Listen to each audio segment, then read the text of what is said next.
بسم اللہ الرحمن الرحیم۔ السلام علیکم۔ انجینئر محمد علی مرزا کا معاملہ پھر سے خبروں میں آ گیا ہے۔ اس دفعہ ہوا یہ ہے کہ اسلام آباد ہائی کورٹ میں ایک درخواست آئی ہے اور اس درخواست کے حوالے سے اب نوٹسز جاری ہوئے ہیں اسلامی نظریاتی کونسل کو، NCCIA کے ادارے کو بھی۔ NCCIA national cyber crime investigation agency ہے، FIA کے انڈر یہ ادارہ کام کرتا ہے۔ اس کو بھی نوٹس گئے ہیں کیونکہ ان کے کہنے پر مقدمہ بنا، یعنی ان کی طرف سے مقدمہ بنا ہوا ہے،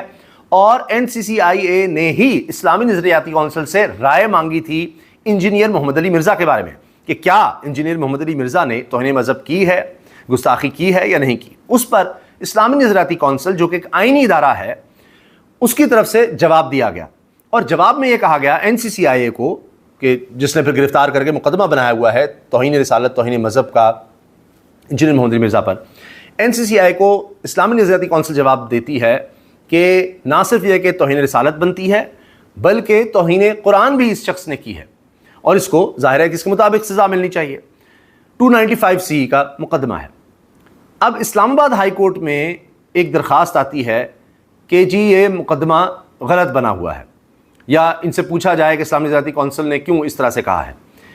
درخواست گزار انجینئر محمد علی مرزا نہیں ہے، یہ بڑی اہم بات ہے۔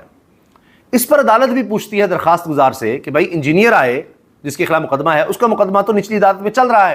وہ وہاں پر اپنی بے گناہی ثابت کر سکتا ہے۔ انویسٹیگیشن کا ادارہ NCCIA اس کی تحقیق کر رہا ہے، انویسٹیگیشن کر رہا ہے، اور اسی دوران میں اس نے رائے مانگی ہے اسلامی نظریاتی کونسل سے۔ تو آپ کس حیثیت میں آ گئے ہیں؟ تو جو شخص درخواست لے کر اسلام آباد ہائی کورٹ میں آیا ہے وہ یہ کہتا ہے کہ جی میرے اوپر بھی اس طرح کے چونکہ مقدمے بن چکے ہیں لہٰذا میں اس لیے آ گیا ہوں۔ ورنہ عدالت میں ایک بنیادی اصول یہ ہے کہ جو متاثرہ فریق ہوتا ہے، جس کا کوئی حق لیا گیا ہو یا جس پر مقدمہ بنا ہے یا جس پر الزام ہے، وہ آ سکتا ہے، ایسے ہر کوئی نہیں آ سکتا۔ یہ مقدمہ کسی کا ہے، معاملہ کسی کا ہے، آپ آ جائیں اس میں۔ تو اس پر عدالت نے اب یہ دیکھنا ہے، عدالت نے کہا بھی ہے کہ کیا یہ درخواست بنتی بھی ہے، کیونکہ انجینئر کی طرف سے نہیں آئی یہ درخواست، تو دیکھنا ہوگا درخواست بنتی بھی نہیں بنتی۔ اس پر اب اسلامی نظریاتی کونسل سے، NCCIA سے، دیگر لوگوں سے جواب طلب کر لی گئے، نوٹس بھیج دیا گیا ہے۔ یہ تو ہے ایک خالصتاً عدالتی معاملہ، اسلام آباد ہائی کورٹ میں چل رہا ہے۔ نچلی عدالت میں الگ سے چیزیں چل رہی ہیں، وہاں پر انویسٹیگیشن کے بعد جس طرح سے مقدمہ اب درج کیا گیا ہے 295C کا، اس سے پہلے ان کو مینٹیننس آف پبلک آرڈر پر گرفتار کیا گیا تھا، اس کے بعد باقاعدہ مقدمہ درج کر لیا گیا، FIR آئی تھی، اور اس FIR پر پھر 295C کا مقدمہ درج ہو کر ان کی گرفتاری اس میں ڈالی گئی، اور اب کیس چل رہا ہے۔ یہ عدالت جائیں گے، ان کے پاس وکیل ہے، وہ ان کی بے گناہی ثابت کرے گا کہ مسئلہ یہ نہیں تھا، ان کا کہنے کا مقصد یہ نہیں تھا، یہ تھا وہ تھا، یہ سب آئے گا، اور ظاہر ہے اس میں پھر اسلامی نظریاتی کونسل کا حوالہ NCCIA دے گی کہ جب نے ان سے پوچھا تو انہوں نے یہ کہا۔ لیکن NCCIA نے جب اسلامی نظریاتی کونسل سے پوچھا تھا کہ جی کیا ہے توہین رسالت توہین مذہب بنتی یا نہیں بنتی، تو اس میں NCCIA نے 7 علماء کی رائے بھی لگائی تھی، جو کہہ رہے تھے کہ جی نہیں، گستاخی نہیں بنتی۔ اب شاہ زیب خانزادہ نے جیو پر پروگرام کیا ہے اور اس میں تفصیل سے اس سارے معاملے پر گفتگو کی ہے۔ اس میں انہوں نے ایک کلپ چلایا ہے، وہ میں آپ کے سامنے رکھتا ہوں، 3.5 منٹ کلپ۔ ویسے انہوں نے گفتگو ہوئی 36 منٹ، یعنی سارے کا سارا پروگرام ہی تقریباً انہوں نے اس سارے معاملے پر انجینئر محمد علی مرزا کے سارے مقدمے پر کیا ہے۔ اس میں بیک گراؤنڈ بتایا ہے کہ انجینئر محمد علی مرزا نے کہا، ایک پوڈ کاسٹ ہے، اس میں انٹرویو دیتے انہوں نے کہہ دیا سرکار دو عالم صلی اللہ علیہ وآلہ وسلم کے حوالے سے کہ جی عیسائیوں کا یہ ماننا ہے، یا وہ یہ کہتے ہیں کچھ کہ جی نبی کریم صلی اللہ علیہ وسلم جو ہیں وہ یہ ہیں جو ایک قیامت سے پہلے ایک یہ کہیں کہ ایک کردار آئے گا جس کے بارے میں یہ ہے، میں چونکہ ادب کا تقاضا یہ ہے کہ اس سے ہم منسوب بھی نہ کریں، انجینئر صاحب نے تو کر دیا، اسی لیے تو مقدمہ بنا ہے کہ انہوں نے کفریہ بات کو دہرایا، اور اس سے پہلے بھی ان پر اس طرح کے الزامات رکھتے رہے ہیں، وہ پہلے بھی گرفتار ہو چکے ہیں، پھر رہا ہوتے تھے، اب تو پھر یہ سارا مسئلہ بنا۔ تو سیدنا عیسیٰ علیہ السلام اور سیدنا امام مہدی کے حوالے سے یہ بات آتی ہے کہ ان کے مقابلے پر جو ایک کردار ہوگا، بدبخت اس کو کہیں، اور اس طرح سے جو ایک بد کردار ہوگا وہ ہوگا، اس کا نام جوڑ دیا، یعنی کہ جی حضور صلی اللہ علیہ وآلہ وسلم کے حوالے سے، نبی آخر الزمان کے بارے میں، خاتم النبیین صلی اللہ علیہ وسلم کے بارے میں عیسائیوں کا یہ نقطہ نظر ہے کہ وہ یہ ہیں، توبہ نعوذ باللہ۔ اور اس میں انہوں نے قرآن کا حوالہ دے دیا، جی قرآن میں تو اجازت ہے عیسائی خواتین سے شادی کرنے کی، جبکہ ان کا کانسیپٹ تو حضور کے بارے میں یہ ہے، تو پھر بھی قرآن ہمیں اجازت دے رہا ہے کہ ایسی عورتوں سے تم شادی کر سکتے ہو جو اہل کتاب ہیں، وہ کرسچن ہیں، اور ان کا جو مذہب ہے یا ان کا ماننا حضور کے بارے میں یہ ہے، پھر بھی ہمیں اجازت مل رہی ہے کہ جو حضور کے بارے میں ایسا توبہ نعوذ باللہ توبہ استغفار کہ جو ایسا تصور رکھے حضور کے بارے میں، اتنا کفریہ تصور رکھے، اس سے بھی شادی جو ہے وہ جائز ہے۔ اب یہاں اسلام نظریاتی کونسل کہتی ہے انہوں نے قرآن کی بھی غلط تشریح کی ہے، قرآن کے حوالے سے بھی غلط بات کر دی ہے، اس پہ توہین قرآن بھی بنتی ہے، توہین رسالت الگ 295C اور قرآن کی بھی، یہ انہوں نے آگے یہ بات بھی کہہ دی۔ اب یہ سارا سلسلہ چل رہا ہے۔ شاہ زیب خانزادہ نے کیا کیا ہے کہ انہوں نے دوسری رائے جو اسلامی نظریاتی کونسل سے برعکس ہے یا کوئی علماء جو دیگر بات کرتے ہیں ان سے برعکس ہے، تو ان تمام کی رائے جس میں مفتی طارق مسعود بھی ہیں اور اس میں غامدی ہیں اور دیگر علماء ہیں، ان کا اس میں موقف لیا ہے، جس میں شیعہ علماء بھی ہیں کہ جی انہوں نے کفریہ کلمات دہرائے ہیں، تو کفر کا دہرانا کفر نہیں ہوتا کہ کسی نے کہا ہے فلاں نے کہا ہے، تو اس لیے اب یہ ان کے دفاع میں یا ان کے حوالے سے جو باتیں ہوئی ہیں وہ کی جا رہی ہیں، اور وہ سنیے گا، میں آپ کو یہ سنواتا ہوں اور پھر تھوڑا سا اگر وقت ہوا تو اسلامی نظریاتی کونسل کی بھی بات کریں گے کہ ان کا کیا تھا موقف۔ اب یہ شاہ زیب خانزادہ نے یہ شیئر بھی کیا ہے کلپ، اور اس میں کہا ہے کہ کیا کسی کا بیان نقل کرنے پر توہین کا الزام لگ سکتا ہے؟ کیا توہین کے مقدمے اور الزام سے پہلے رجوع اور وضاحت کا موقع ملنا چاہیے؟ توہین کا جھوٹا الزام لگانے والے کی مذہب میں کیا سزا ہے؟ کیا انجینئر مرزا کیس میں اسلامی نظریاتی کونسل کی رائے درست ہے؟ یہ سنیے۔ نظریہ منسوخ کیا اور اسے دہرا دیا جس سے گستاخی قرار دیا جا رہا ہے۔ محمد علی مرزا کو ابتدائی طور پر 26 اگست ڈپٹی کمشنر جیلم کے حکم خط لکھ کر محمد علی مرزا کے بارے میں اسلامی نظریاتی کونسل کی رائے طلب کی، اور اسلامی نظریاتی کونسل نے 24 ستمبر کو اپنے ابتدائی فیصلے میں کہہ دیا ان کا یہ طرز عمل سخت تعزیر۔ اچھا، یہ اس میں اسلامی نظریاتی کونسل جو بنا رہے ہیں کہ انہوں نے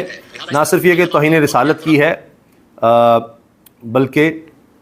انہوں نے توہین قرآن بھی کی ہے، تو یہ بات ان کی ہے۔ اب یہ علماء کی رائے سنیے گا، انہوں نے پہلے اسلامی نظریاتی کونسل کا موقف بھی سامنے رکھا۔ اگر کسی موقع پر یہ دیکھیے، یہ تقریباً ہم نے 8 علماء کی رائے ہے۔ مکاتب فکر کے علماء سے بات کی اور ان کا موقف معلوم کیا، جبکہ کچھ علماء اپنا موقف مختلف پلیٹ فارمز پر دے چکے ہیں، وہ بھی ہم آپ کے سامنے رکھیں گے۔ ان میں سے متعدد علماء کو محمد علی مرزا کی حمایت کی۔ انجینئر نے اگر یہ کہہ دیا تو اس پہ یہ اعتراض تو کیا جائے گا کہ عیسائی ایسا کہتے ہیں کہ نہیں کہتے۔ یہ اعتراض نہیں کیا جائے گا کہ انجینئر نے نبی کی توہین کی ہے، کیونکہ انجینئر علی مرزا نے خود معاذ اللہ نقل کفر نہیں کہا ہے، کسی اور کی طرف نسبت کی ہے۔ کسی اور کی طرف نسبت کرنے سے انسان توہین رسالت کا مرتکب نہیں ہو جاتا، 295C اس پہ نہیں لگتا۔ یہ مفتی طارق مسعود کی رائے ہے۔ یہ بالکل نہیں بنتا اس موقع پہ 295C، اور جو مولوی اس پہ خوش ہو رہے ہیں نا کہ نہیں 295C پہ ہم اس کو لٹکوائیں گے، بھائی پھر آپ بھی جب کسی کا کلمہ کفر نقل کریں گے نا،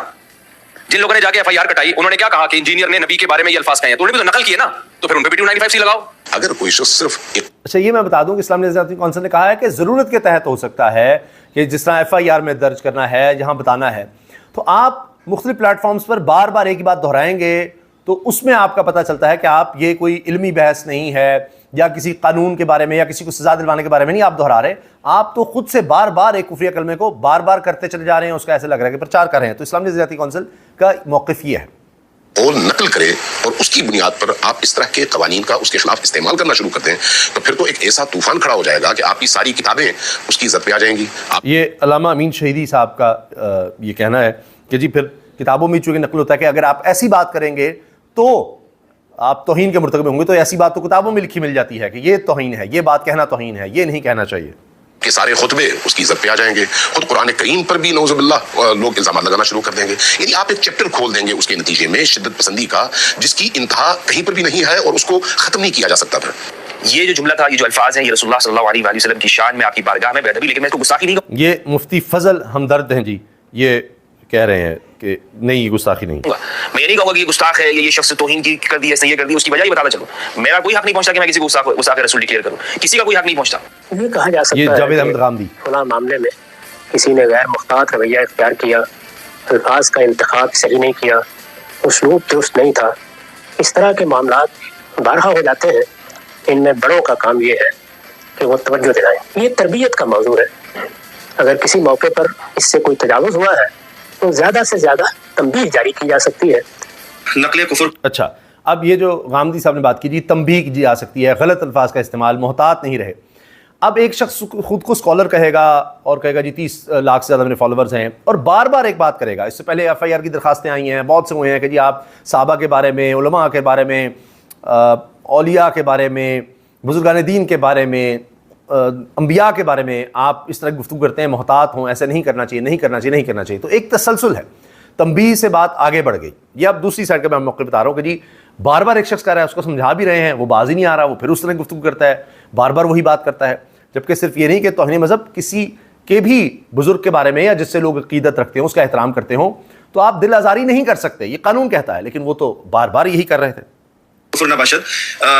کبھی بھی یہ ڈاکٹر مفتی نعمان نعیم ہیں۔ کوئی چیز نقل کرنے سے انسان کافر نہیں ہو جایا کرتا، ان کے جو جملے تھے یا الفاظ تھے اس سے کوئی گستاخی سرزد نہیں ہوتی، نہ ہی وہ گستاخی کے زمرے میں آتے ہیں، لہٰذا ان کے اوپر کوئی بھی ہم یہ سمجھتے ہیں کہ کوئی سزا 295C یا اس طرح کا کوئی بھی قانون جو ہے ان پر لاگو نہیں ہوتا۔ اب یہ اگلا جو یہ کہیں موقف ہے وہ ہے علامہ سید جواد نقوی صاحب کا۔ نقل قول کوئی نہیں توہین شمار نہیں ہوتا، جیسا کہ ایک محاورہ بنا ہوا ہے کہ نقل کفر نہ باشد، کسی کفریہ کلمے کو نقل کرنا اچھا یہ ان کا ہو گیا جی جواد صاحب۔ اب یہ ہے مولانا عمار خان ناصر۔ یا بیان کرنا، یہ تو ظاہر توہین رسالت نہیں ہے۔ قرآن نے بے شمار نقل کیے ہیں، کفار کے جو تبصرے تھے رسول اللہ صلی اللہ علیہ وسلم، تو قرآن نے نقل کیے، تو اگر آپ وہ پڑھ کے سنائیں کہ کفار یہ کہتے تھے تو نقل کرنے والا تو توہین کا مجرم نہیں۔ یہ مسئلہ خالص کرنا نقل کفر کا ہے، اور نقل کفر جو ہوتا ہے وہ کفر نہیں ہوتا۔ نقل کفر تو اللہ کے بندے، آپ یہ سمجھ نہیں کہ اللہ تعالیٰ نے قرآن مجید میں کافروں کے قول نقل کیے ہیں کہ وہ کافر یہ کہتے ہیں، وہ یہود یہ کہتے ہیں، نصارہ یہ کہتے ہیں، ساری دنیا یہ کہتی پھرتی ہے۔ اب یہ کہہ رہے ہیں جی یہ ہاں جی کفر کو نقل کیا ہے انہوں نے، اس لیے نہیں، مگر مسئلہ وہی ہے کہ اب دوسری سائڈ ہی کہتی ہے کہ یہ بار بار کرتے رہے ہیں اس طرح کی بات، اور بغیر اس کے کہ جی کوئی علمی ڈیبیٹ ہے یا سمجھانے کے لیے یا بتانے کے لیے کفر ہے، آپ اب اس کو جوڑ اس طرح سے رہے ہیں کہ جی کوئی اگر کفریہ کلمہ بھی کہتا ہے تو یعنی یہ کفریہ کلمہ ہے، حضور کے بارے میں اس طرح کا تصور رکھنا ہے، بات کرنا، تو ایک تو عیسائی مذہب کے ماننے والے اسکالر کہتے ہیں ہمارے ہاں یہ کانسیپٹ ہی نہیں ہے، ایسا نظریہ نہیں ہے ہمارا حضور صلی اللہ علیہ وسلم کے بارے میں، ایک بات۔ دوسرا یہ کہ یہ کہہ دینا کہ جی جن کا یہ کہنا ہے تو قرآن اس کو جائز قرار دے رہا ہے، یہ اب اسلام نظریاتی کونسل کہتی ہے کہ یہ بھی غلط ہے، قرآن کے حوالے سے غلط تشریح کی اور پھر حضور کے بارے میں بار بار ایسا بولا بغیر کسی جواز کے کہ آپ اس طرح کفر نقل کرتے ہیں، کوئی اس کی وجہ ہونی چاہیے۔ جس طرح یہ بات آئی کہ جی FIR میں تو لکھنا پڑے گا، بتانا پڑے گا، یا قرآن کے حوالے دے رہے ہیں کہ قرآن میں تو پھر بتایا کہ بھئی یہ باتیں کرو گے تو تم توہین کے مرتکب ہو گئے، یہ مت کرو، وہ تو سمجھانے کے لیے ہے۔ لیکن مرزا صاحب جہاں بیٹھتے ہیں، جدھر بھی ہوتے ہیں، کسی بھی انٹرویو میں وہ اس طرح کی باتیں لے آتے ہیں جو شاید موضوع بھی نہ ہو اور وہ بات کرتے ہیں، تو یہ اسلامی نظریاتی کونسل کی موقف ہے۔ بہرحال عدالت میں کیس ہے،